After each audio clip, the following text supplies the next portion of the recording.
এটা শুভ লক্ষণ।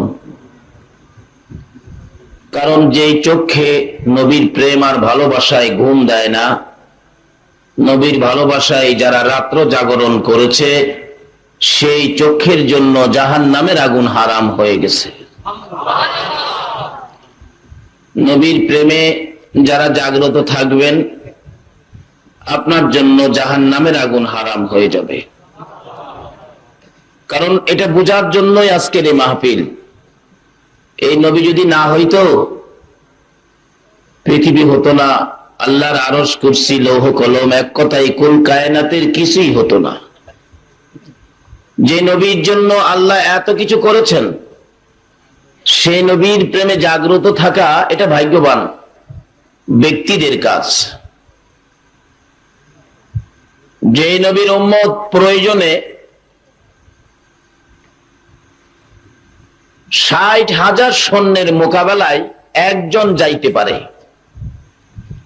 যে নবীর উম্মতের এই শক্তি, এই সাহস আছে। এক যুদ্ধে 60,000 কাফের মোতায়েন হয়েছে, আমার নবীর পক্ষ থেকে সৈন্য যাবেন কয়জন, পরামর্শ চলছে। বলতেছেন 60,000-এর মোকাবেলায় একজন সৈন্য পাঠাইতে চাই, কে যাবি? একজন দাঁড়াইলেন, রাসূল বলেন না, তুমি পারবে না, তুমি বসো। আরেকজন দাঁড়াইলেন, তুমিও পারবে না। 3 নম্বরে যিনি দাঁড়াইলেন, ইনি হলেন হযরত খালিদ বিন ওলীদ। খালিদ বিন ওলীদ যখন তরবারিটা নিয়ে দাঁড়াইলেন, তখন বললেন, হ্যাঁ, তোমার পক্ষে সম্ভব। জিজ্ঞেস করা হলো, হে খালিদ বিন ওলীদ, 60,000-এর মোকাবেলায় তুমি একা যাবে, এই সাহস তুমি কোত্থেকে পাইলে? খালিদ বিন ওলীদ বলেন, যেদিন জবানে পড়েছি লা ইলাহা ইল্লাল্লাহ মুহাম্মাদুর রাসূলুল্লাহ সাল্লাল্লাহু আলাইহি সাল্লাম, যেদিন এই কালিমা পড়েছি, ওদিন থেকে আমার বিশ্বাস, এক পাশে থাকবে আল্লাহ, আরেক পাশে থাকবে আমার রাসূল। এই দুইজন যদি আমার সঙ্গী হয়, তাহলে খালিদ বিন ওলীদ 60,000 কেন, 60 লক্ষের মোকাবেলায় যাইতে খালিদ কোনো ভয় পায় না। আমরা সেই নবীর উম্মত, আমাদের আওয়াজ দুর্বল হবে কেন? গর্জিয়াস ভাবে আওয়াজ দিয়ে আবারও বলুন আলহামদুলিল্লাহ। মাশাআল্লাহ। ভাবছিলাম ঘুমায় গেছেন, ঘুমান নাই তো দেখা যায়। নবীর প্রেমে জাগ্রত থাকতে রাজি আছেন? এই চোখের জন্য জাহান্নামের আগুন হারাম করতে রাজি আছেন? দেখি নবীর প্রেমে জাগ্রত থেকে এই চোখের জন্য জাহান্নামের আগুন আপনারা কে কে হারাম করতে চান, একটু হাত তুলে দেখান। মাশাআল্লাহ।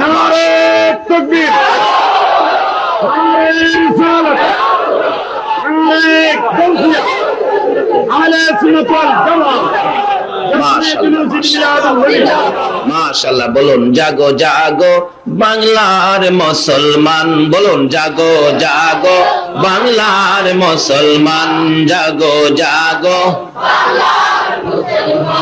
ময়দানেতে প্রমাণ হবে, ময়দানেতে প্রমাণ হবে তোমার আসেনি ঈমান, জাগো জাগো বাংলার মুসলমান, জাগো জাগো এই নবী আমরা হব তো সে লেখায় আছে কারবালার প্রমাণ, দেখো কারবালার প্রমাণ, জাগো জাগো বাংলার জাগো ময়দানেতে প্রমাণ হবে, ময়দানেতে প্রমাণ হবে তোমার আসেনি ঈমান, জাগো জাগো বাংলার মুসলমান, জাগো জাগো। রাজি আছেন তো? নবীর প্রেমে জাগ্রত হইতে রাজি আছেন? আসুন আগে বাড়ি। নবী যদি কারো পক্ষে থাকে, আল্লাহ তার পক্ষে যাবে। আল্লাহ যদি আমাদের পক্ষে থাকে, বলুন কোন বিপদ আপদ আছে?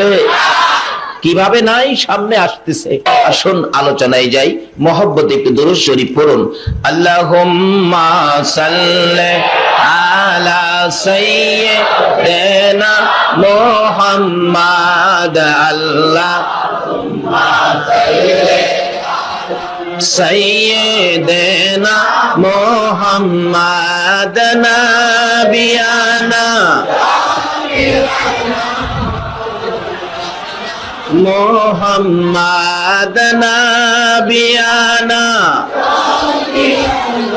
মাওলানা দিবানিশি মনের আমার আর দিও না যন্ত্রণা দিবা মনের আমার আর দিও না যন্ত্রণা হায়রে দান যদি হইতাম দনে যাইতাম সোনার না হায়রে দান যদি হইতাম দনে যাইতাম সোনার মদিনা আল্লাহুম্মা সাল্লি আলা সাইয়্যিদিনা মুহাম্মাদ নবী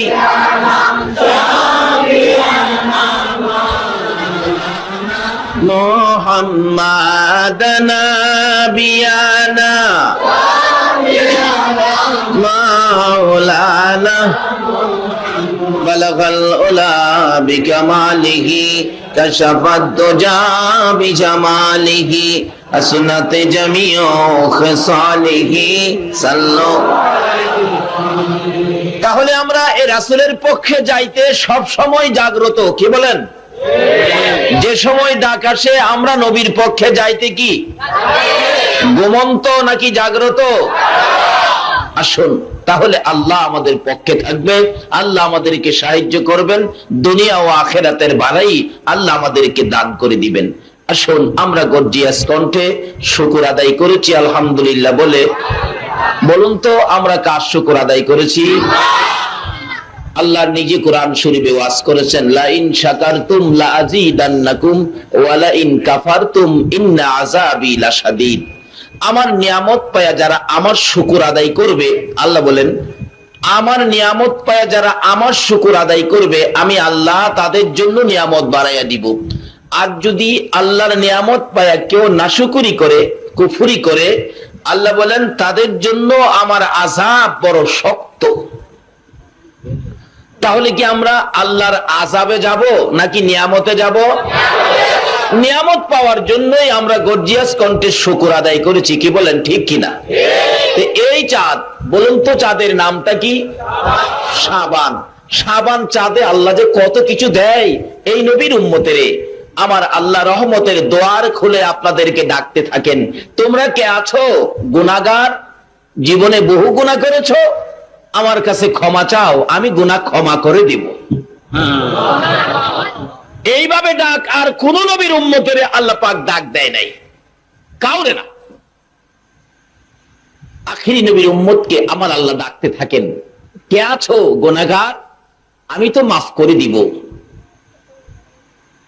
অথচ অন্যান্য নবী রাসূলের উম্মতের গুনাহ তো করতেন, তারাও গুনাহ হয়ে গেলে কিভাবে গুনাহ মাপ নিব, তারা খালি ডাকতো, খোদা গো গুনাহ করেছি মাফ করো, গুনাহ করেছি মাফ করো। তারা ডাইকাও মাপ পায় না, আর আল্লাহ নিজে ডাকে, কে আছো গুনাহগার, আমি মাফ করে দিব। কে আছো অভাবী, আমি অভাব দূর করে দিব। কে আছো বিমারি, এই শাবান চাঁদে কে আছো বিমারি, আমি বিমার সেবা করে দিব। কে আছো বিপদগ্রস্ত, আমি বিপদ থেকে উদ্ধার করে দিব। এইভাবে আল্লাহ পাক আমাদের সুখ শান্তির জন্য যত সাবজেক্ট থাকতে পারে সবগুলো নিয়ে ডাকতে থাকে। কি মেহেরবানি! কিন্তু উদ্দেশ্য হলো, কারণটা হলো আমরা যে আখিরি নবীর উম্মত, সেই নবীর উম্মত হয়ে আল্লাহর শুকর আদায় করেছি, আমরা নিয়ামত বেশি পাবো। যাই হোক, এই চাঁদ বরকতের চাঁদ আলোচনা হয়েছে। আমি আপনাদের কাছে জানতে চাই, এই চাঁদের পরে, এই মাসের পরে আরেকটা মাস আমাদের সামনে আসতেছে, ওই মাসের নামটা কি? রমজান। আমি যদি বলি এটা অক্টোবর মাস, তাহলে কি এটা ভুল হবে? কেউ যদি বলে সামনের মাসটা কার্তিক মাস, তাও কি ভুল হবে? না। কিন্তু আপনারা তো কেউ কার্তিক বলেন নাই, কেউ অক্টোবরও বলেন নাই, সকলে বলে ফেললেন এটা রমজান। আচ্ছা, রমজানটা কি বাংলা শব্দ না ইংরেজি নাকি আরবি?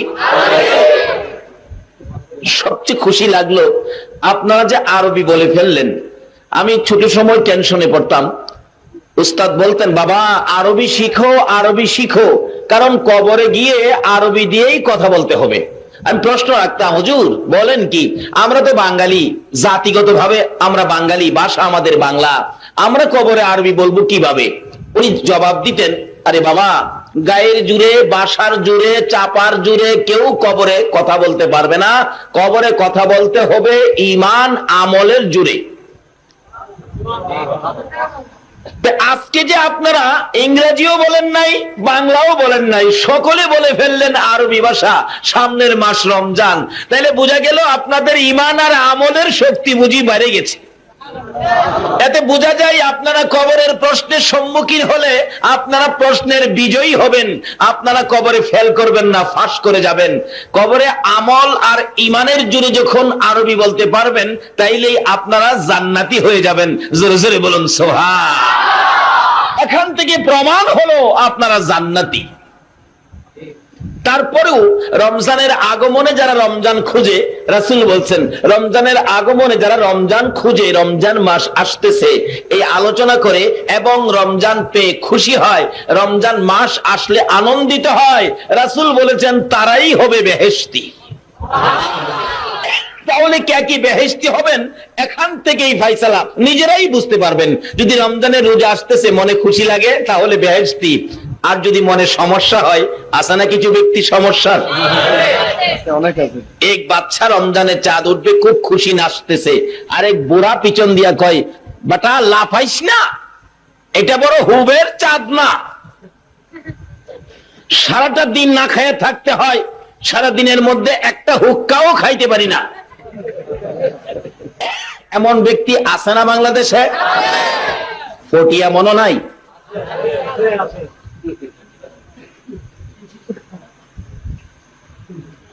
এখন কি রমজানের সাথে বন্ধুত্ব করলে ভালো হবে নাকি রমজানের সাথে দুশ্মনী করলে ভালো হবে? আসুন, এই মাসটার নাম হলো রমজান। বলুন মাসটার নাম কি? এরকম তিনটা নামের মাস, রজব, শাবান, রমজান, এটা বন্টন করে নিয়েছেন।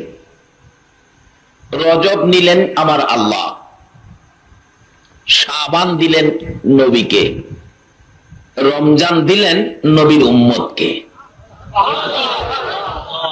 তাইলে আল্লাহ আমাদেরকে কম দিলেন না বেশি দিলেন?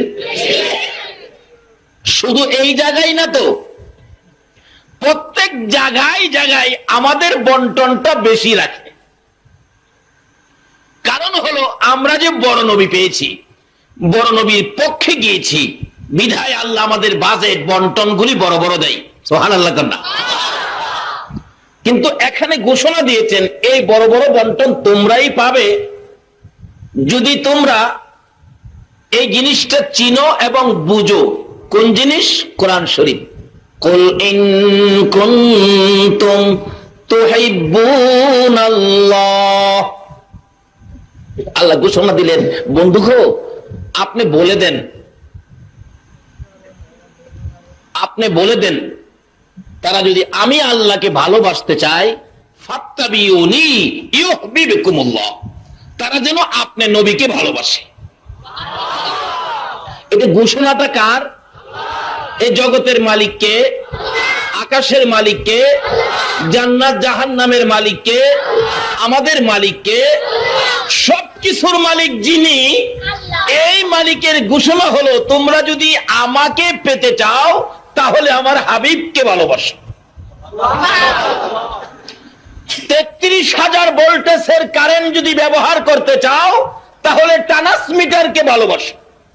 বলুন ট্রান্সমিটার ছাড়া 33,000 ভোল্টেজের কারেন্টের তার আপনি কি ব্যবহারে ঘরে নিতে পারবেন? 33,000 ভোল্টেজের তার যদি আপনি ঘরে ঢোকান, বলুন তো লাইট জ্বলবে না বাড়িঘর জ্বলবে? 33,000 ভোল্টেজের কারেন্টের তার দিয়ে আপনার ঘরে বাতি জ্বালাইতে হলে কি কাকে ভালোবাসতে হবে? ট্রান্সমিটারকে, ট্রান্সফরমারকে। ট্রান্সমিটারের মাধ্যমে আপনি 33,000 ভোল্টেজের কারেন্ট ঘরে নিতে পারবেন। আর ট্রান্সমিটার ছাড়া যদি নিতে চান তাহলে জ্বলে পড়ে মরবেন। আল্লাহ বলেন আমি আল্লাহ এত বড় পাওয়ার। মুসা নবীকে জিজ্ঞেস করলে পাবেন, মুসা নবী সবসময় বলতেন খোদা গো আমি আপনাকে দেখতাম, দেখার জন্য আমার খুব আশা, রব্বি আরিনি। আল্লাহ জবাব দিতে লাম তারানি, মুসারে আমাকে দেখার শক্তি তোর হয় নাই। মুসা নবী কয় তাহলে একদিন দেখা দিয়া দেখেন না আমি পারি কিনা। আল্লাহ কো তুর পাহাড়ে যাইস, 70,000 নূরের পর্দার ভিতর থেকে একটা পর্দা উঠাইয়া সুইয়ের মাথা পরিমাণ ছেদ্র দিয়ে নূরের জলক যখন তুর পাহাড়ে মারলেন, মুসা নবী বেহুশ, কোনো খবরই নাই। বহুদিন পর আল্লাহ জিগায়, ও মুসা তোর আল্লাহরে কেমন দেখছস? মুসা কই কি এর দেখলাম, কি যেন একটা বিজলি মারলো, আমি তো বেহুশ। আমার আল্লাহ বলেন ও মুসা আমি আগেই বলছিলাম এই চক্ষু দিয়ে 33,000 ভোল্টেজের কারেন্ট দেখার শক্তি নাই, একমাত্র এই ভোল্টেজের সাথে যোগাযোগ, এই ভোল্টেজ স্বচক্ষে দেখার ক্ষমতা দিয়েছি নবী মুহাম্মদুর রাসূলুল্লাহ সাল্লাল্লাহু আলাইহি ওয়াসাল্লাম। যাই দেখেন অন্য অন্য নবী রাসূলগণের উম্মতের মধ্যে এত ওলি গাউস কুতুব নাই যে ওলি গাউস কুতুব হয়েছে আখিরি নবীর উম্মতের মধ্যে। কেন? ওই নবীর সাথে সম্পর্ক করে ওই মালিকের সাথে নবীকে ট্রান্সমিটার বানায়া ওই মালিকের সাথে যোগাযোগ করে ফেলেছে আল্লাহর ওলিরা। এই জন্য এই ট্রান্সমিটারের মাধ্যমে মাওলার সাথে বন্ধুত্ব করেছে, আল্লাহর ওলি হয়েছে। ওলি শব্দের অর্থই হলো বন্ধু। এই বন্ধুত্বের সুযোগ অন্য কোন নবী রাসূলের উম্মতে বেশি পায় নাই। জোরে বলুন সুবহানাল্লাহ। আল্লাহ রাব্বুল আলামিন পরিচয় দিলেন, চিনাইতে চাইতেছেন কাকে? ইনি আমার বন্ধু, ইনি আমার হাবিব। তোমরা যদি আমাকে পেতে চাও ওনার সাথে যোগাযোগ করো। বলুন এই নবী তো শ্রেষ্ঠ নবী, সকল নবীগণের নবী। আল্লাহ বলতেছেন আমাকে পেতে গেলে তোমরা এই নবীর সাথে যোগাযোগ করো। আজকে এই নবী কেমন নবী এটা বোঝার জন্য আজকের এই মাহফিল। সবচেয়ে খুশি হলাম যেই বয়সের যুবকেরা আজকের মাহফিলের আয়োজন করেছে। আমার আল্লাহ যুবকদেরকেই তো ভালোবাসেন, এই যুবকেরাই হলো আমার আল্লাহর ভালোবাসার যুবক। কারণ আমার নবী ঘোষণা দিয়েছেন বেহেশতে যাবেন সব যুবক, বুড়া মানুষ বেহেশতে যাবে না।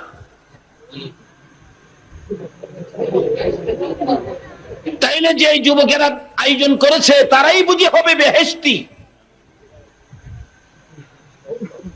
মাশাআল্লাহ আজকের মাহফিলে বুড়া মানুষও নাই, এই জন্য ফাঁকি দিয়ে কথাটা বলে ফেললাম। কি বলেন?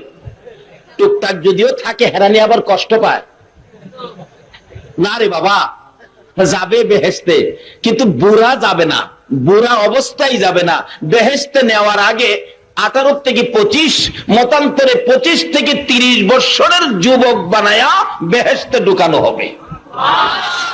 তাহলে এই বয়সটা যদি আল্লাহর কাছে পছন্দের হয়, এই বয়সের যুবকেরাই তো এই কাজ বেশি করা দরকার, নবীর পক্ষে যাওয়া দরকার। কি বলেন ঠিক কিনা? কারণ নবীর পক্ষে যাওয়া দরকার এই জন্য, নবী যদি না হইতো বেহেশত হইতো না। নবী না হইলে কি বেহেশ হইতো? কিচ্ছুই হতো না। কাজী আল্লাহ সেই জন্য আগে পরিচয় দিতে চাইতেছেন ওনার হাবিবকে। আল্লাহ বলেন তোমরা যদি আমাকে পেতে চাও আমার হাবিবকে ধরো। কারণ এই হাবিব যদি সৃষ্টি না হইতো, হাদিসে কুদসি লাউলা কালামা খলাকতুল আফলাক, এই নবী সৃষ্টি না হইলে জগতের কিছুই সৃষ্টি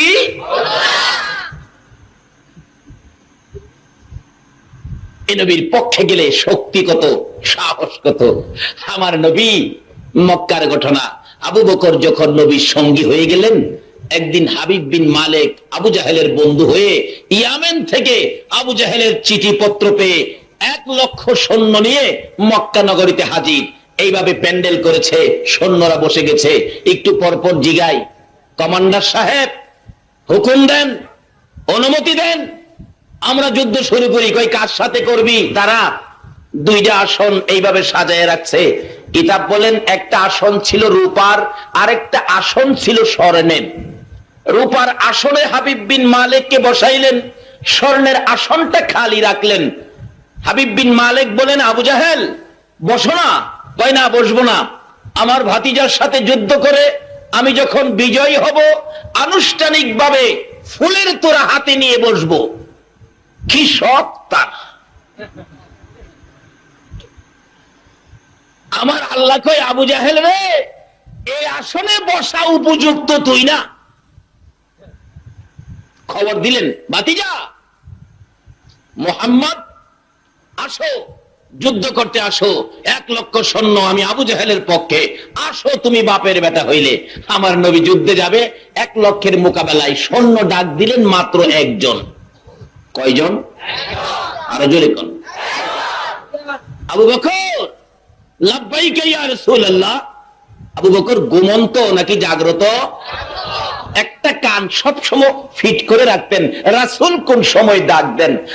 ও ফটিয়ার ভাইয়েরা, একটা কান সব সময় জাগ্রত রাখো, কোন সময় রাসূলের পক্ষে আমরা বেরিয়ে যাব। আবু বকর বলেন, ইয়া রাসূলুল্লাহ আমি তো উপস্থিত, হুজুর কেন ডাকছেন বলুন। রাসূল বলেন যুদ্ধে যেতে হবে। আবু বকর বলেন হুজুর কোথায়? আরে আবু জাহেলের পক্ষে ইয়ামেন থেকে 1,00,000 সৈন্য আসছে, তাদের মোকাবেলায় যেতে হবে।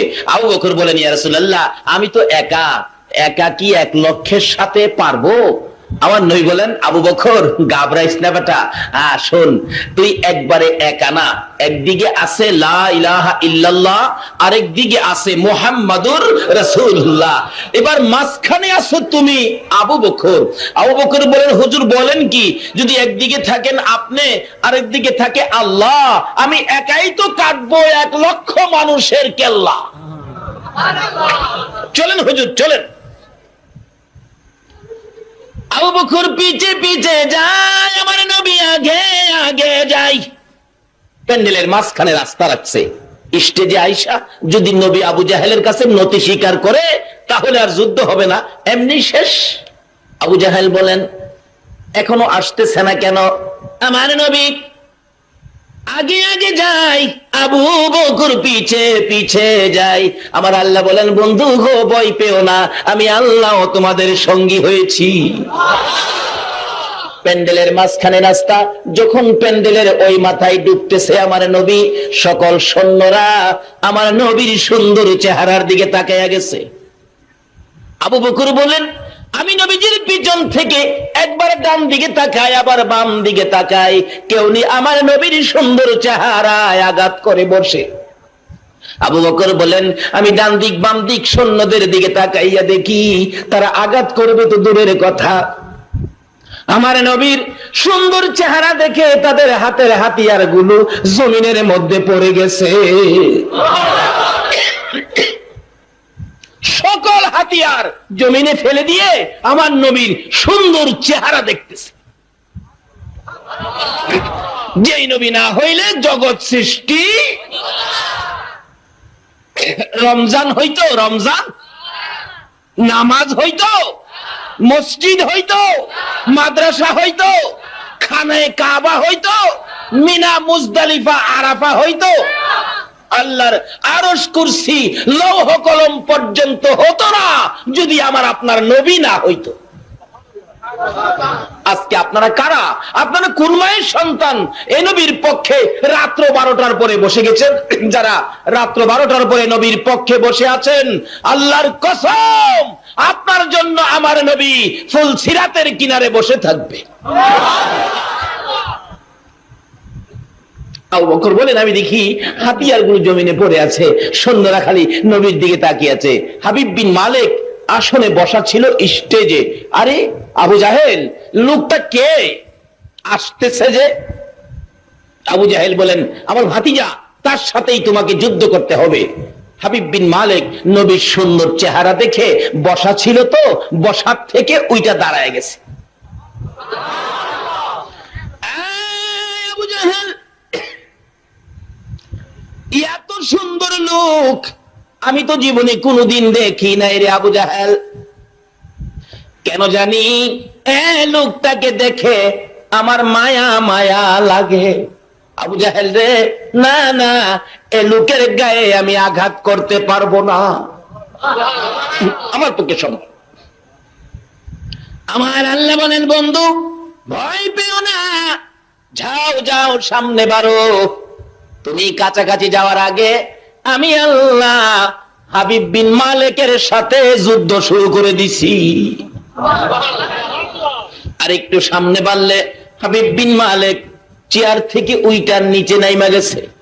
নবীজি আসতেছে, হাবিব বিন মালিক নিজেও সামনের দিকে বাড়তেছে। আবু জাহেল বলেন, কি করতেছো তুমি, কোথায় যাও? রে আবু জাহেল, চাচা হইয়া রে বাতিজা চিনলি না? আমি ভুল করতে রাজি না। আমার নবীর দিকে যাইতেছে, নবীর সুন্দর চেহারা দেখে মায়া মায়া লাগে, নবীর ভালোবাসায় সামনে যায় আর গুনগুন করে গান গায়। আরে মা আমিনার কুলে দেখো চাঁদ উঠেছে, বলুন, মা আমিনার কুলে দেখো চাঁদ উঠেছে, যাহারি প্রেমেতে জাহান পয়দা হয়েছে, হাইরে যাহারি প্রেমেতে জাহান। মা আমিনার নয়নে মনি সৃষ্টি কুলের সেরা যিনি, মা আমিনার নয়ন সৃষ্টি কুলের সেরা যিনি, যিনি পরি ফেরেশতারা সব পাগল হয়েছে, যিনি পরি ফেরেশতারা সব পাগল হয়েছে, যাহারি প্রেমেতে জাহান পয়দা হয়েছে, হাইরে যাহারি প্রেমেতে জাহান পয়দা হয়েছে। এইভাবে হাবিব বিন মালিক গুনগুন করে গান গাইতে গাইতে গাইতে গাইতে একবারে নবীজির পাশে গিয়ে বলতেছেন, ইয়া রাসূলুল্লাহ, আবু জাহেল চিনতে ভুল করেছে, আমি ভুল করব না। নবী গো, আপনি যে আল্লাহর সত্য নবী, আমার বিশ্বাস হয়ে গেছে, আমাকে কালিমা পড়িয়ে মুসলমান বানিয়ে দেন। আমার আল্লাহ বলেন, বন্ধু গো, আমি আল্লাহ হাবিব বিন মালিকের কলিজায় লা ইলাহা ইল্লাল্লাহর তীর লাগাইয়া দিছি। হাবিব বিন মালিক কালিমা পড়ে মুসলমান হয়ে সৈন্যদের উদ্দেশ্যে ভাষণ দেন, ও সৈন্যরা, আমি তো তোমাদের বাদশাহ, কালিমা পড়েছি, তোমরা কি করবে? সকলে মিলে কালিমা পড়ে ফেলেছে। যারা ছিল আবু জাহেলের পক্ষে, তারা এখন কার পক্ষে গেল? নারে তাকবীর, নারে রিসালাত, নারে গাউসিয়া। সকল সৈন্যরা আমার রাসূলের পক্ষে চলে গেলেন। সেনাপতি ভাষণ দেন, ইয়া রাসূলুল্লাহ, অনুমতি দেন আবু জাহেলকে সাইজ কেটে ফেলাই। আমার নবী বলেন, না, আবু জাহেল আমার চাচা।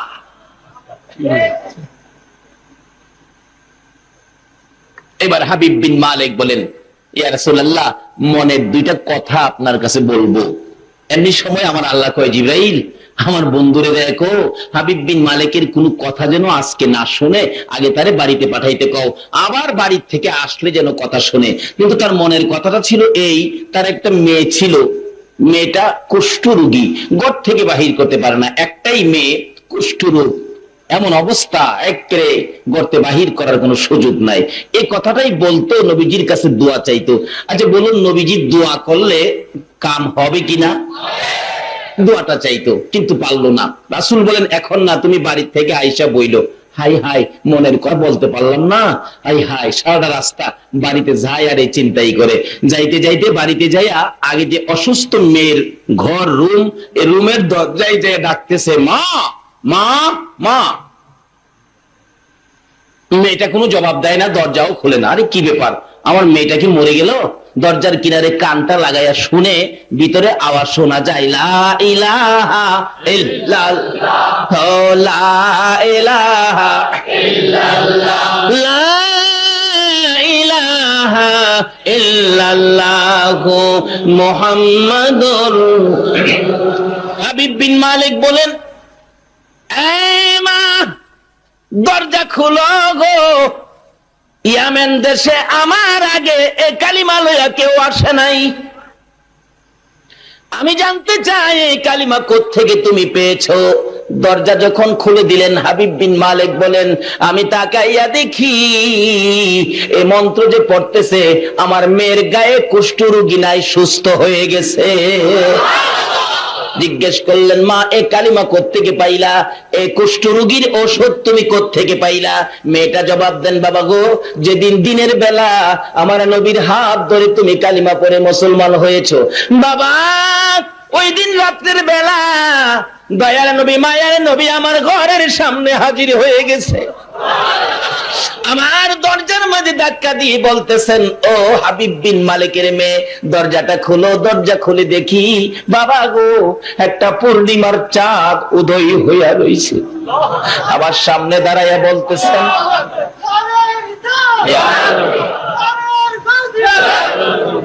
আমার সামনে দাঁড়াইয়া বলতেছে, হাবিব বিন মালিকের মেয়ে, তোর বাবা আজকে আমার হাত ধরে কালিমা পড়েছে মক্কা নগরীতে। মেরে তুই কালিমা পড়বে কিনা বল। বাবা গো, আমি সুন্দর চেহারা দেখে সইতে পারি না, সঙ্গে সঙ্গে কথা দিলাম, ইয়া রাসূলুল্লাহ দেরি করব না, আমাকে কালিমাটা পড়িয়ে দেন। বাবা গো, আল্লাহর কসম করে বলি, আমার সমস্ত শরীরে কুষ্ঠ রোগ ছিল, যখন নবীর হাত ধরে কালিমা পড়েছি গো বাবা, সঙ্গে সঙ্গে কুষ্ঠ রোগ ভালো হয়ে যায়। বলুন, এই নবীর পক্ষে থাকতে রাজি আছেন কিনা? আর কারো কোনো কথা মানতে রাজি না।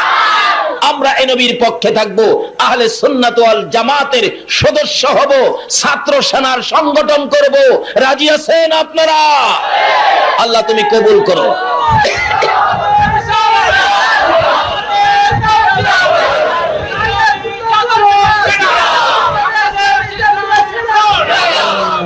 মাশাআল্লাহ। আসুন আগে বাড়ি, আলোচনায় যাই। তাফসীরের কিতাব খুলুন। হযরত আইয়ুব আলাইহিস সালাতু সালাম সমস্ত শরীরে কীড়া পড়ে গেল, একবারে সমস্ত শরীর পচে গেছে, দুর্গন্ধে অন্যান্য বিবিগণ সরে গেলেন, কিন্তু একজন বিবি স্বামীর কাছ থেকে সরে গেল না। বলুন তো এই বিবিটাকে? রহিমা। রহিমা বলেন, না, আমার স্বামী আমার মাতার তাজ, আমি স্বামী ছেড়ে যাব না। কিন্তু লোকেরা, এলাকার লোকেরা দুর্গন্ধের জন্য আইয়ুব নবীকে একবারে জংলায় নিয়ে ফেলে দিলেন, কিন্তু রহিমা স্বামীর পিছে পিছে জংলায় চলে গেলেন। ও মা বোনেরা, তোমরাও তো এই পুরস্কার পেতে পারো। কিভাবে পাইবা? সিস্টেমে আসো। রহিমা সারাদিন মহল্লায় কিছু কাজ টাজ করে, কিছু খানা নিজে খায়, স্বামীর জন্য কিছু নিয়ে আসে। একদিন আসতেছে, স্বামীর মহব্বতে নিয়ে আসতেছে, রাস্তার মধ্যে খান বাহাদুর ইবলিস সাহেবের চিনেন না আপনারা? ইবলিস সাপ তো রাস্তায় বসে রয়েছে। দেখবেন এক জাতের সাপ আছে, এরকম বড় বই লইয়া রাস্তার কিনারে বসে থাকে। মানুষকে কয়, আসো, কার ভাগ্যে কি আছে আমি দেখি, আয়ো। দেখবেন এক লোকের ডাইকে আনে, মানুষ গেরাও করে দাঁড়াইছে, তোমার নাম কি? আমার নাম ফালু। ফালু আগামী বছর অ্যাক্সিডেন্ট হয়ে মারা যাবে। বইয়ের মধ্যে পয়রা দেখাইতেছে। ফালু কয়, চাচা কইলেন কি? আমার বোলা মাইয়ার উপায় কি? তুই বাবা মইরা যাবি অ্যাক্সিডেন্টে। চাচা লন 50 টাকা। কথা এলে তুই বাচ্চা গেলে। দেখছেন না, রাস্তার কিনারে হাটে বাজারে বসে থাকে, মানুষের ভাগ্য দেখে। আরে তুই মানুষের ভাগ্য দেখতে রাস্তা তাইছস, আরে তোর ভাগ্যটা দেখে কে? আমাদের এলাকায় এক ঘটনা ঘটছিল। আমাদের এলাকায় হাট, ভৈরবের বুধবার দিন, রাস্তার কিনারে বসে ভাগ্য দেখে। এক বেটা এসে হ্যাঁ এমন মাইট দিল, ভাই আমার এই কামটা করলেন। তুই বাড়িতে আইসবালা, তুই বই দেখলি না? আজগাতে তুই হ্যাঁ নইলে মাইর খাইবি, তোর ভাগ্যে যে মাইর আছে দেখাইলি না? তুই এইসব মানুষের ভাগ্য দেখতি, তোর ভাগ্য তো তুই জানোস না। আর আমরাও মাশাআল্লাহ হেরার পিছনে ঘুরতেছি। নবীর দেওয়া সিস্টেম মতে আসেন। ভাগ্যের যা কিছু আছে, বালামন্দর মালিক কে? আরো জোরে বলুন কে?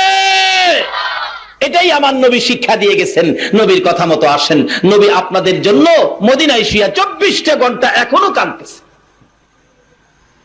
রহিমা আসতেছে, ওই ইবলিস বলতেছেন, রহিমা তোমার স্বামী এত ভালোবাসো, কিন্তু তোমার স্বামী যে অসুস্থ, ওষুধ তো নিয়ে খাওয়াইলা না। হুজুর আপনি ওষুধ বিক্রি করেন? হ্যাঁ, এই যে আমার কাছে ওষুধ আছে, একবার লাগাইলেই শেষ। কি ভালো ওষুধ লইয়া তাইন বইছে। চিনছেন তো কে বইছে? ইবলিস, শয়তান। তাইন আসেননি এখনো? ফটিয়া আসে। সহজ বিচার কিভাবে করবেন? পয়েন্টের উপর, বেআইনি ভাবে না। আল্লাহ কোনো কাজ বেআইনি করে না। রহিমা বলেন, ওষুধ যে নিব, আমার কাছে তো পয়সা নাই। শয়তান কয়, রহিমা পয়সা লাগবে না, তোমার মাথার চুলগুলি কাইটে আমারে দিয়ে দাও, আমি তোমার স্বামীর ওষুধ দিয়ে দিব। রহিমা কই আমার স্বামী এই তো আমার মাথার চুল, আমি চুল দিয়ে কি করব, লন চুল কাইটা দিয়া দিলাম, ওষুধ দেন। ওষুধ নিয়ে স্বামীর জন্য খুশি, স্বামীর জন্য ওষুধ আনতে পেরেছি, কি খুশি রহিমা। কিন্তু রহিমার আগেই ইবলিস যায়া বলতেছে, আয়ুব ওই যে তোমার বিবি মহল্লায় জানি কোন অপরাধে ধরাত পড়েছে, সকল চুলগুলি কাইটা ফেলছে। নাউজুবিল্লাহ, আসতে কইলেন। এই যে একটা শয়তান অহনো আসেনি। আচ্ছা আমার বিবি এ কাজ করলো, কাছে আইসে, রহিমা স্বামী আপনার জন্য ওষুধ আনছি। ওষুধ আনছ? একজন মুরব্বী কয়ে গেছে। কি করছো? কে কয়ে গেছে? মুরব্বী। মুরব্বী, মুরব্বী চিনেন না? ওই যে মুরব্বী, মুরব্বী কয়ে গেছে তুমি কি করছো, বিচার হবে তোমার। দাঁড়াও আমি সুস্থ এলই, আমি সুস্থ হইয়া তোমার 100 লাঠি পিটা করবো। 100। আল্লাহর কুদরত, লম্বা ঘটনা সংক্ষেপ করে দিলাম। সুস্থ হয়ে গেলেন আইয়ুব নবী, লাঠি একটা নিচে এই মোটা, এদিকে আয়। আল্লাহ কয় আইয়ুব রহিমারে মারিস না, মারিস না। ও মা বোনেরা, আল্লাহ তো আপনাদের পক্ষে আছে, কিন্তু কেমন করলে থাকবেন দেখেন না। আইয়ুব রহিমারে মারিস না। খোদা গো মাইরালাম হেরে, এই কামটা করছে কি? কি করছে? কি অপরাধ করছে? চুল কাটছে। আল্লাহ কয় রহিমা কোনো অপরাধ করে নাই, আমি আল্লাহ বলতেছি। আচ্ছা তাইলে ইবলিসের কথার দাম হবে না আল্লাহর কথার দাম হবে? আমি আল্লাহ বলছি রহিমা কোনো অপরাধ করে নাই। কোথা কথা হইলে একজন মুরব্বী কইল অপরাধ করছে, চুল কাটছে। আল্লাহ কয় হ্যাঁ হইলো শয়তান, হ্যাঁ ওষুধ দিছে তোরে বালা করবার লেগা মাথার চুলের বিনিময়, তাই নাকি?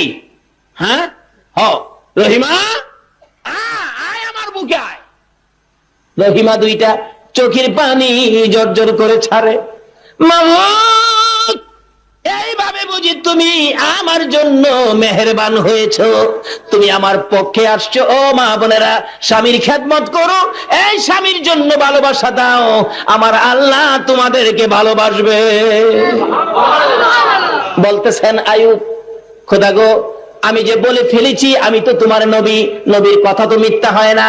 আমি যে বলেছি রহিমারে 100 লাঠি পিটা করব, আল্লাহ কয় রহিমারে যদি 100 লাঠি পিটা করস রে আইয়ুব, রহিমা তো বাঁচবে না। আগেকার দিনের মহিলারা কি কোন পর্দার ভিতরে থাকতো, তো তারা তো শক্ত ছিলেন না, নরম গরম ছিলেন। একবারে 100 লাঠি পিটা দিলে মইরাই যাইবো। ওখানের মহিলারা মাশাআল্লাহ 100 লাঠি পিটায় কিচ্ছুই হবে না। তারা তো মাঝে মাঝে মার্কেট টার্কেটে যায়। কি কন? আপনাদের ফটিয়ার কথা বলছি না, আমাদের ঢাকার এলাকার কথা বলছি। মার্কেটে যায়, কত কিছু তাদের, কত কিছু করে, মিছিল টিছিল করে। আবার দেখছি মাঝে মাঝে পুলিশও পিঠায়, পিঠায় না, টানা হেসরা করে। এই টানা হেসরা যারা খাইছে কোন তো 100 লাঠি পিঠায় কি তাদের কোনো কিছু হবে? আরে সাবধানে থাকি ও নারী পর্দার আড়ালে, বলুন সাবধানে থাকি ও নারী। হাদিসেতে হারাম বলে অন্য দেখিলে, হাদিসেতে হারাম বলে অন্য দেখিলে, সাবধানে থাকি ও নারী পর্দার আড়ালে। হায়রে সাবধানে থাকি ও নারী পর্দার আড়ালে। তবে সবচেয়ে বড় খুশির ব্যাপার, ফটিয়াতে বেশ কয়েকবার মাহফিল করতে আসলাম, আল্লাহর কসম একটা মহিলাও বেপরদা ভাবে আমি রাস্তায় দেখি নাই। আল্লাহ এই ফটিয়ার জমিনে তোমার নবীর আশিকদেরকে তুমি কবুল করে নাও সকলে। আর দেখেছি গতকালকে মাহফিল ছিল আনোয়ারায়, আনোয়ারাতেও ঠিক তদরূপ কোন একটা মহিলাকে বুরকা ছাড়া দেখি নাই, কোন একটা মহিলা বেপরদা দেখি নাই। কেন এই দেশে রহমত আসবে না? কেন এই দেশে বরকত আসবে না? কেন এই দেশের এই মায়ের সন্তানেরা নবীরে ভালোবাসবে না? অবশ্যই ওই সব মায়ের সন্তানেরাই নবীর পক্ষে আছে, নবীকে ভালোবাসা দেয়, ওলি গাউস কুতুবের পক্ষে আছে। সকলে বলুন আমিন। যেই হোক বলতেছিলাম পক্ষে আসুন, নবীকে ভালোবাসুন, নবীর কথাগুলি শুনুন। আল্লাহ সিস্টেম করে দিলেন, এই নবীর কথাই চলতে পারলেই তো এই বাজেটগুলি আপনি পাবেন। রহিমারে মারতে গেলে আল্লাহ কয় আইয়ুব রহিমারে মারিস না, শেষ হয়ে যাবে 100 লাঠি পিটা করলে। খোদা গো আমি যে বললাম আমার কথাটা তো মিথ্যা হবে। আল্লাহ কয় রাখ, রহিমার 100 লাঠি পিটাও হবে, আমার রহিমাও বাইসা যাবে। আল্লাহ পয়েন্ট বাইর করছেন, রহিমার জন্য আল্লাহ পয়েন্ট বাইর করে। আচ্ছা বলুন তো, রহিমার জন্য যদি আল্লাহ পয়েন্ট বাইর করে বিচার সহজ করতে পারে, যেই নবী না হইলে জগৎ হইতো না, এই নবীর উম্মতের কি আরো বেশি পয়েন্ট দিয়া বিচারের কাজ সহজ করতে পারবে না? পয়েন্টের উপর দেখছেন না উকিলরা আপনার কি জানি কয় কোর্ট কাছারিতে মক্কেলকে পয়েন্টের মাধ্যমে কি করে বাছায়া দেয়। পয়েন্টের মাধ্যমে কিভাবে?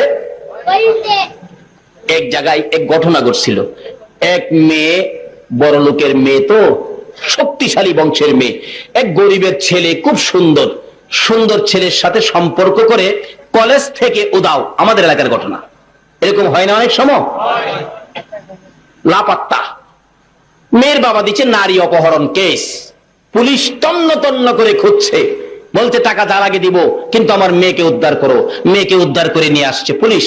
করে নিয়ে গেলে মেয়ে বলছে তার বাবার পরামর্শে, স্যার আমাকে ছেলেটা জোর করে নিয়ে গেছে, কিন্তু ছেলে গরিব মানুষ, পুলিশের বয়ে বাড়িতে আসতে পারে না। অবশেষে খালি এই সেই এদিক সেদিক ঘুরতে থাকে। মাঝে মাঝে ছেলের বাবারে পুলিশ ধাওয়া করলে ছেলের মা বাবা মিলে কান্নাকাটি করে, আরে ফকিন্নির পোলা, তুই কেন গেছিলে এই কাজ করতে? আজকে মা বাবার পর্যন্ত শান্তি নাই। আরেকজন বলে, আপনারা একটা কাউন্টার কেস করেন না, তাই সহজ হবে। গেলেন উকিলের কাছে ছেলের মা বাবা। উকিল বললেন, কোনো ব্যাপারই না, এত আইন বই পড়লাম, আপনার পোলারে বাসায় নিয়ে আমু, এটা ব্যাপারই না, পোলারে নিয়ে আসেন। রাত্রের বেলা পোলারে নিয়ে উকিলের বাড়ি গেছে। উকিল কয়, বেটা শোন, স্যার আমি নেই নাই, আমারে নিয়ে গেছে স্যার। শুন, কথা কইটা শুন, আমি যা কই তা শুন। আরে এরকম আল্লাহর ওলিদের সাথে থাকবেন। আল্লাহর ওলিরাও হাসরের দিন তাদের মুরিদ ভক্ত মহব্বতীদেরকে বাঁচানোর জন্য এরকম পয়েন্ট তারাও অর্জন করেছে। আল্লাহর ওলিরা এক একজন আল্লাহর ওলি কমপক্ষে হাসরের ময়দানে 40,000 ভক্তবৃন্দকে সাফায়াত করে জান্নাতে নেওয়ার অনুমতি পাবে।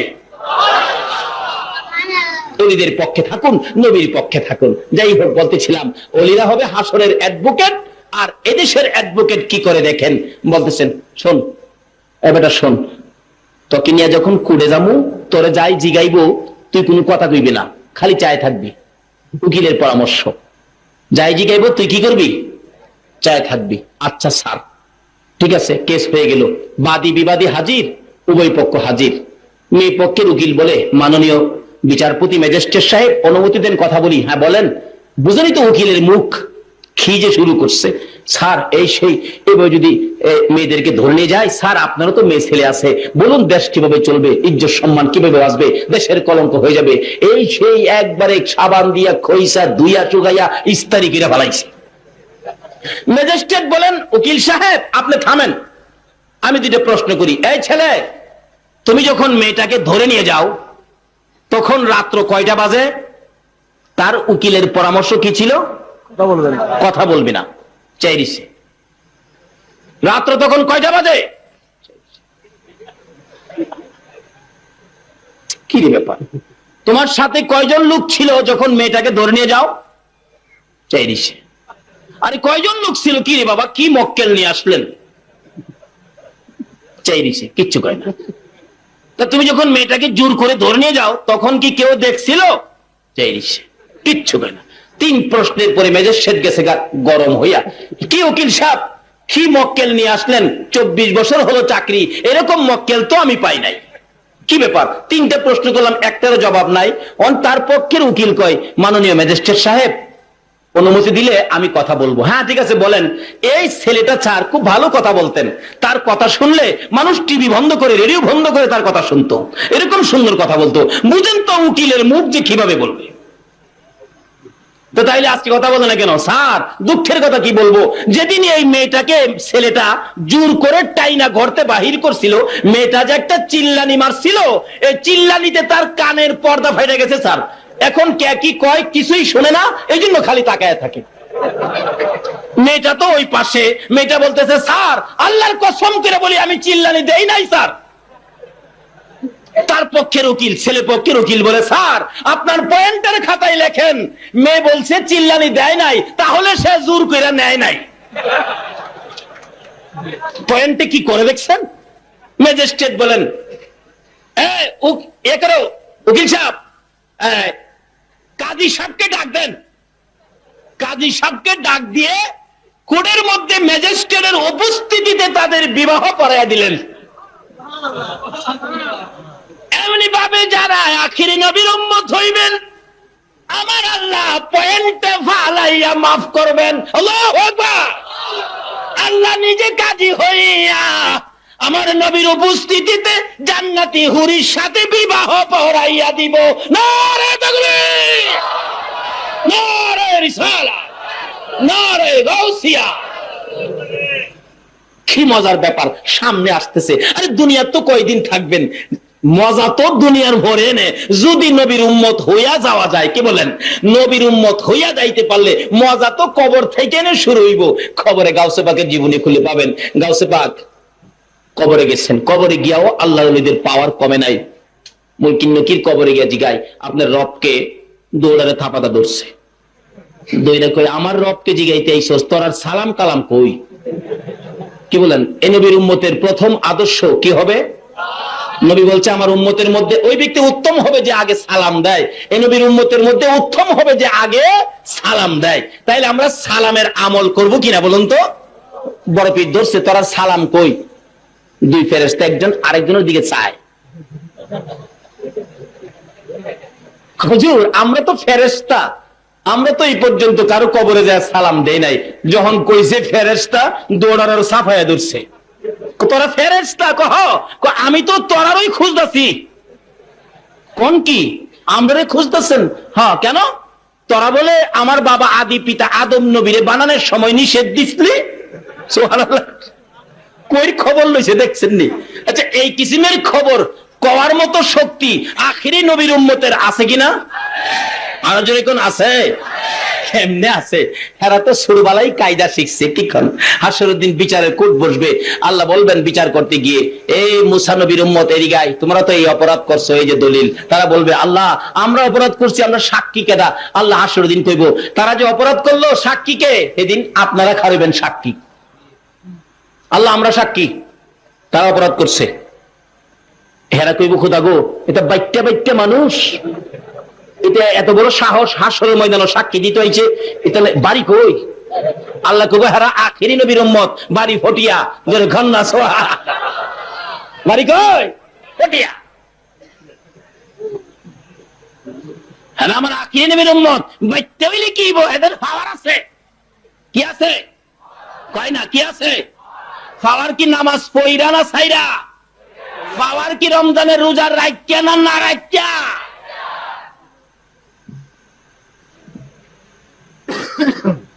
না খোদা, এরা আমরা কোনোদিন দেখি নাই, হেরার সাক্ষী আমরা মানি না। আল্লাহ বলবেন কি ব্যাপার, তোমাদের সাক্ষী তো তারা মানে না, তোমরা বলে দেখে নাই। আপনারা সেদিন কইবেন খোদা গো আমরা সাক্ষী মানে না কেন? এই সাক্ষী বলে মিথ্যা সাক্ষী, কারণ তোমরা দেখে নাই। খোদা গো আমরা সাক্ষী মিথ্যা কইতাছে, আপনার কোরআন কি সত্য? আল্লাহ বলবেন হ্যাঁ সত্য। আপনার নবীর হাদিস কি সত্য? আল্লাহ বলবেন হ্যাঁ সত্য। খোদা আমরা আদম থেকে ঈসা নবী পর্যন্ত সকল নবীর উম্মতের খবর আমরা কোরআন হাদিসে পাইছি, তাই আমরা সাক্ষী দিছি।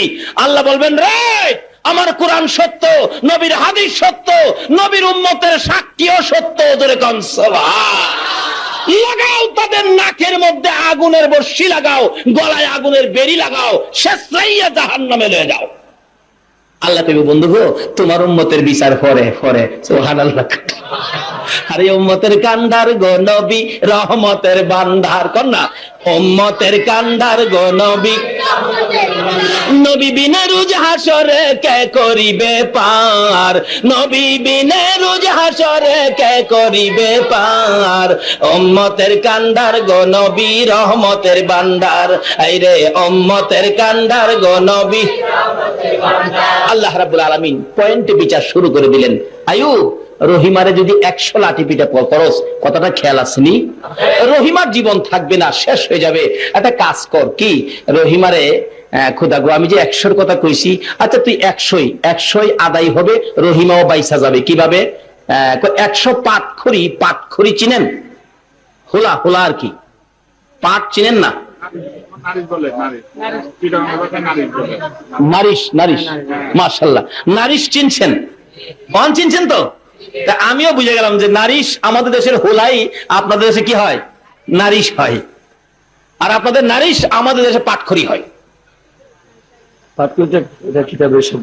আল্লাহ বলছে 100 পাটখড়ি একসাথে করো। আইয়ুব নবী তো খুদাগো, কারণটা কি? কারণ পরে বুঝবি। 100 পাটখড়ি একসাথে করছে, এই বড় বোঝা হইছে। আল্লাহ একসাথে করলাম তো, এই 100 পাটখড়ি দিয়া একটা আঘাত রহিমার গায়ে মার। তো চাইছিল 100 আঘাত, 100 পাটখড়ি একসাথে দিয়ে জোরে মারতো। বোঝাটা বড় তো, জোরে মারতে পারে না, খালি কোন রকম গিয়া গুইরা পড়ছে। রহিমা কয়, স্বামী আমি কিন্তু ব্যথা পাই নাই। সুবহানাল্লাহ।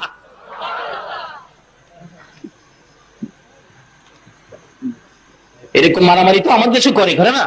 দেখবেন স্বামী স্ত্রী কি মারামারি লাগছে, স্বামী যায় স্ত্রী পিরোজে বাইরে আইতাছে, যেমন ঘরের বেড়ার বাইরে আইতাছে। এগুলি করবেন না, স্বামী স্ত্রী মারামারি নিষেধ, এগুলি করবেন না। যদি মারতে মনে চায় কিতাব অনুযায়ী মারেন, একটা নরম জিনিস দিয়া, গামছা আছে না, গামছা নাইলে তোয়ালিটা না, দুই পেঁচাইয়া পেঁচাইয়া আস্তে আস্তে পিঠের মধ্যে মারবেন, অন্য জায়গায় না, পিঠের মধ্যে আস্তে আস্তে মায়ের। আবার জিগাইবেন, বিবি ও পোলার মা, তোরা যে মারছি তুই ব্যথা পাইছ? জিগাই জিগাই মেয়ে একবারে মাইরা চেহারা পাল্টায় দিবেন, একবারে মাইরা চেহারা পাল্টায় দিবেন। এটা আমার নবীর তরিকার মধ্যে নাই। নবীর কথা না মানলে নামাজ পড়া রোজা রাইখা বেহেশত যাওয়া যাইব না।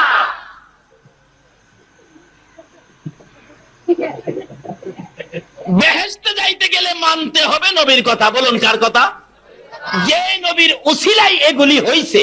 তাই আমি বলি, নবীর কথা মানবে যারা হবে জান্নাতি। বলুন, নবীর কথা মানবে যারা হবে জান্নাতি।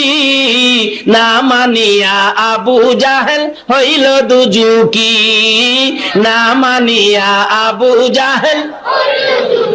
নামাজ পড়েন, রোজা করেন, হজ করেন, জাকাত দেন, পাগড়ি বাঁধেন, টুপি লাগান, দাড়ি রাখেন, মুফতি হন, মুহাদ্দিস হন, সবগুলির ভিতরে যদি নবীর কথা মাফিক চলে তাহলে বেহেশতি। নবীর কথার একটু বাইরে যদি কেউ আমল করেন, এই আমল দিয়ে আল্লাহর বেহেশতে যাওয়া যাবে না। এবার পয়েন্টে রহিমারে বাছাই আল্লাহ। বলুন কে? আসলে মেয়েদেরকে আল্লাহ এমনও বাঁচাইতে চায়, কিন্তু মেয়েরা এখন বাঁচতে চায় না। মেয়েরা বাঁচতে পারবে, মহিলা হইলে বাঁচতে পারবে।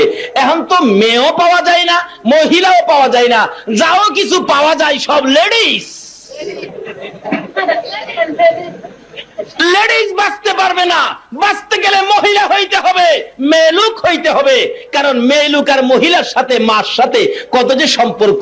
মেয়ে, মহিলা, মা লেখলে প্রথম অক্ষরটা কি লাগবে বলুন তো? ম। ম বাংলা অক্ষর ম। দেখছেন এই মর সম্পর্ক কই দেখেন? মসজিদ লিখবেন এই ম লাগবে, মাদ্রাসা লিখবেন এই ম লাগবে, মুহাদ্দিস লিখবেন ম, মুফতি লিখবেন ম, মুফাসসির লিখবেন ম, মুমিন লিখবেন ম, মুসলমান লিখবেন ম, মক্কা লিখবেন ম, মদিনা লিখবেন ম, এমনকি নবী মুহাম্মদুর রাসূলুল্লাহ লিখবেন। তো এই মটা প্রথমে ব্যবহার করতে হবে। এই মর সাথে জড়িত মেয়ে, মহিলা, মা যদি এই তিন নামের ভিতরে থাকতে পারেন, আপনাকে সাহায্য করবেন আমার আল্লাহ। বলতেছিলাম মহিলা হইলেন রহিমা।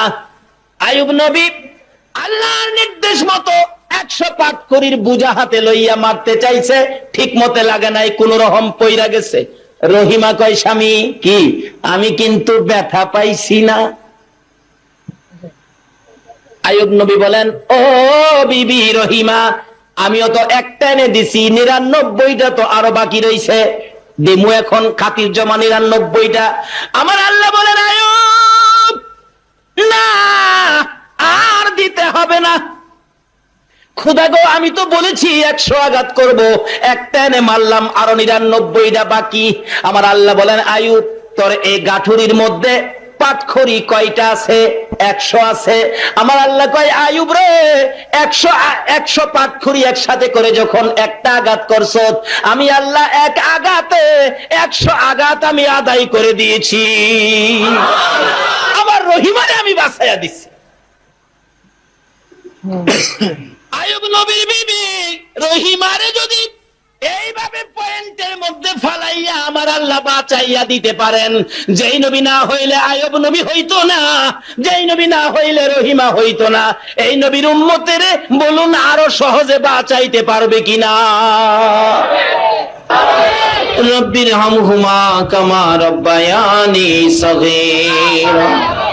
রব্বুল আলামিন জান্নাতের বাগানে বসে জান্নাতি মেহমান লইয়া শাবানের চাঁদ, রহমতের চাঁদ, বরকতের চাঁদ, গুনাহ মাফের চাঁদ আমরা হাত বাড়াইছি। তুমি না বলেছো কে আছো গুনাহগার, এই চাঁদে আমি মাফ করে দিব। তোমার ঘোষণা মাফিক আমরা জীবনের গুনাহ লইয়া গো তোমার শাহী দরবারে হাত বাড়াইলাম। মাবুদ, রাত্র 3টা বাইজা গেছে, তোমার বন্ধুরা শেখ পাগলেরা এই পর্যন্ত ধৈর্যের সহিত মাহফিলে বসে কোরআন হাদিসের আলোচনা শুনেছে। মাবুদ গো, দুটো করে হাত তোমার গাফফার নামের দুয়ারে বাড়াইছে, এ হাত তুমি কেমনে খালি ফিরাই